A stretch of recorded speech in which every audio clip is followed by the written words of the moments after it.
Picture this. It's 1941.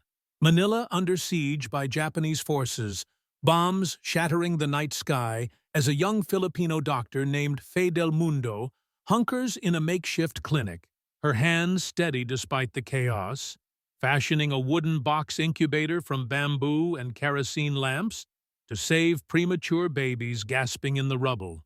An invention born of desperation that would later warm hospital wards worldwide, silencing forever the colonial whispers that Filipino physicians were mere apprentices, unfit for the white-coated halls of global medicine. Fast forward to today, and you'll uncover how these trailblazers, dismissed as unqualified imports in foreign ERs and boardrooms, rose through grueling exams and gritted teeth to claim international laurels, from Asia's Nobel to eye surgery spotlights, proving their stethoscopes beat with universal precision. And by journey's end, you'll be rooting for the next Pinoy MD to shatter ceilings, maybe even in your own backyard clinic. The skepticism started early, laced with the salt of empire and economics, as American colonizers in the early 1900s shipped bright Filipino medgrads like Honoria Acosta Sison, the nation's first female doctor, who earned her MD from Pennsylvania in 1909 amid racist quotas limiting Asian students, back home with pats on the head, but no real trust in their skills. "Good for the islands," the elite murmured, "but not for our operating theaters." This doubt festered into the post-war boom, when thousands of Filipino physicians, lured by dollar dreams and dodging homeland poverty, flooded U.S. residencies only to face the USMLE gauntlet, a three-part beast testing everything from biochemistry to ethics, pass rates hovering at 70% for internationals versus 90% for locals. Whispers followed. Their schools lack labs. Their cases are tropical oddities. How can they handle a heart attack in Chicago? In the UK and Australia, similar hurdles loomed, with revalidation exams and supervised years that felt like hazing, all underscoring a subtle bias that equated foreign with flawed. Take Dr. Edsel Salvana, who traded Manila's humid wards for Harvard's crisp corridors in the 2000s.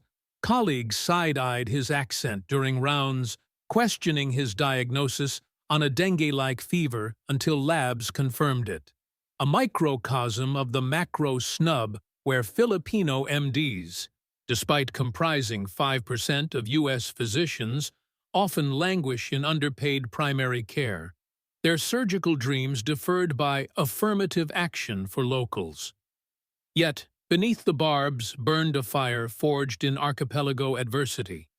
Typhoon triage, barefoot house calls in barrios, and a curriculum blending Spanish empathy with American rigor that churned out adaptable prose.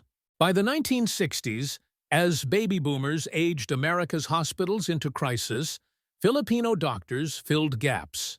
Their remittances, $2 billion yearly by the 2000s, propping up Philippine villages while they scrubbed in on groundbreaking cases.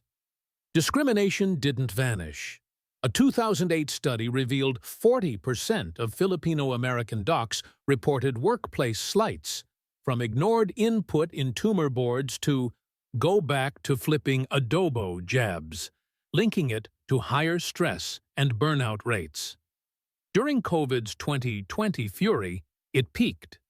New York ERs hailed them as heroes one breath, then blamed import accents for miscommunications the next, even as they intubated strangers in hazmat suits, their families oceans away praying via glitchy FaceTime. But oh, the comebacks, quiet, clinical triumphs that turned skeptics into scribes. Enter Fe del Mundo, the mother of pediatrics, whose wartime incubator hack, a shoebox savior for 100-plus neonates amid bombings, earned her a fellowship at Harvard in 1941, where she dissected polio viruses under microscopes that once deemed her exotic. Back home, she bootstrapped the Children's Medical Center in 1947 with scavenged cribs and sheer will, pioneering anti-dengue protocols that slashed child mortality by 30%, her work rippling to WHO guidelines. The pinnacle? In 1977, the Ramon Magsaysay Award, Asia's Nobel for Selfless Service, crowned her the first Filipino physician so honored. Her acceptance speech a gentle rebuke. We heal not despite our roots, but because of them. That laurel echoed in 1991 when Alfredo Bengzon, ex-health secretary who wrestled HIV stigma and rural clinics from Manila's towers, snagged his own Magsaysay for overhauling a fractured system, his policies vaccinating millions and earning UN nods for equity.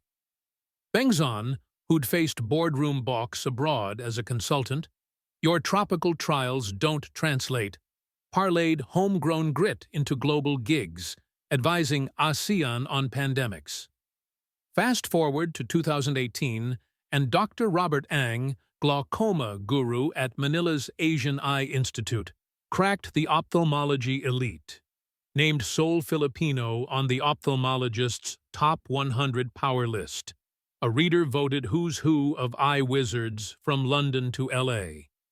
Ang, who'd endured residency rejections in the US for insufficient Western exposure, innovated exchangeable IOLs for cataract redos, his ASCRS Film Fest runner-up spot, in 2018 drawing standing ovations from docs who'd once scrolled past his CV. His supracore laser tweaks freed presbyopes from specs, licensed across Asia-Pacific, a fusion of Pinoy precision and Yankee tech that netted 5 Best Paper awards.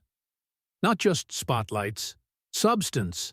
Dr. Carmencita Padilla, genetics trailblazer, turned newborn screening from pipe dream to law in 2004. Her tandem, mass spectrometry detecting 28 disorders pre-symptom, a model who praised for slashing infant deaths 20% in low-resource spots.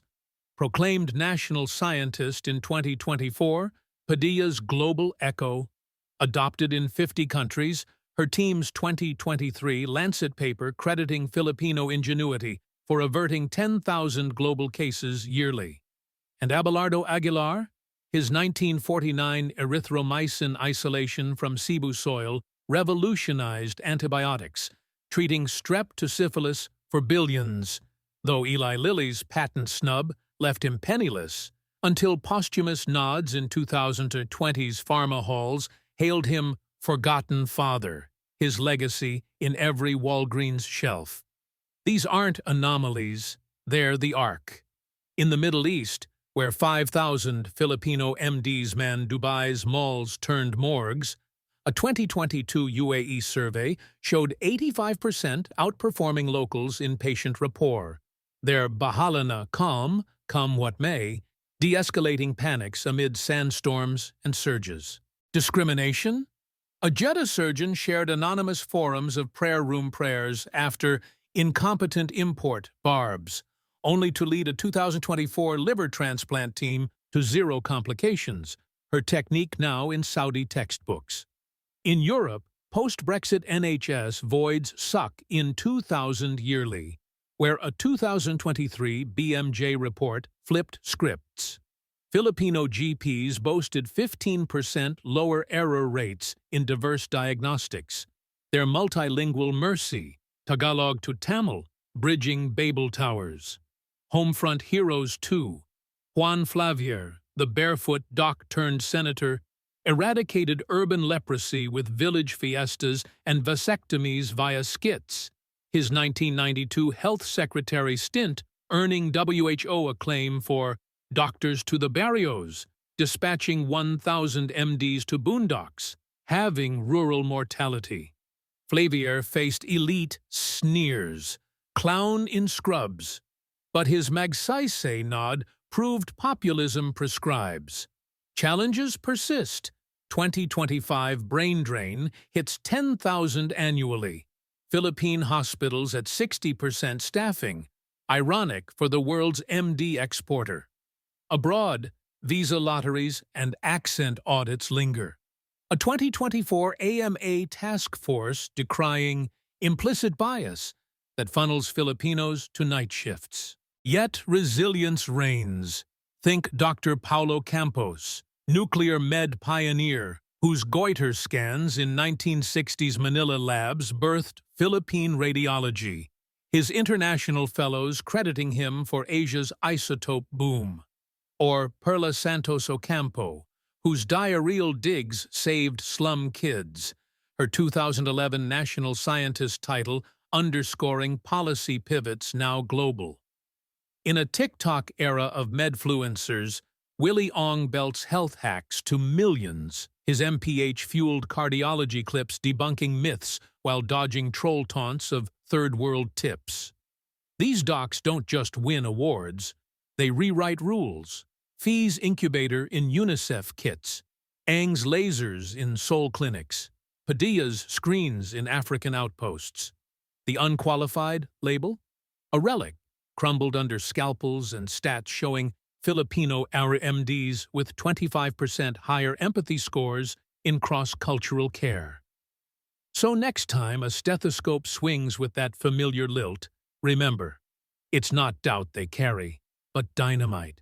The kind that ignites incubators in war zones, spotlights in London lists, and lives from Luzon to London. Filipino doctors aren't just qualified. They're the quiet conquerors the world can't quit.